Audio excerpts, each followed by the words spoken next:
สบายดีมื้อนี้สิมาร้องเพลงฝนน้ำตาให้ฟังเนาะหลายๆคนนี่คือสิรู้จักกันดีเนาะสำหรับเพลงนี้นะคิดฮอดกะร้องน้ำกันเด้อ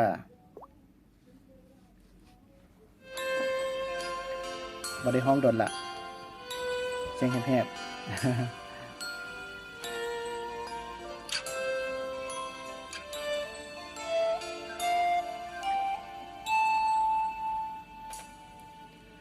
ฟ้า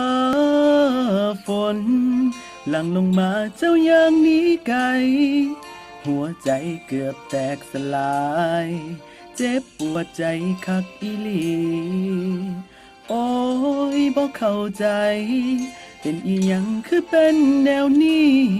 บ่ฟังกันเลยเนาะคนดีก่อนสิไป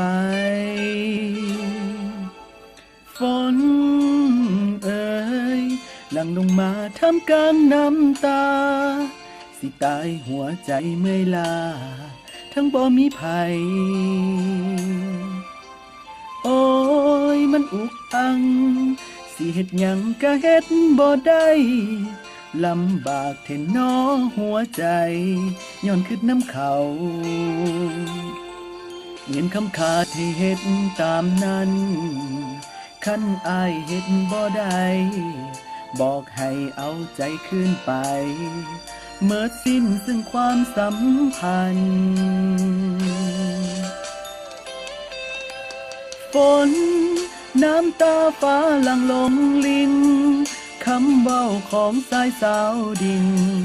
คงบ่มีความสำคัญอุดมการณ์เป็นได้แต่เพียงความฝันมันทรมานกับการเจ้าเดินหนีไปปวดใจเหลือเกินเมื่อเจ้ามาเดินจากลา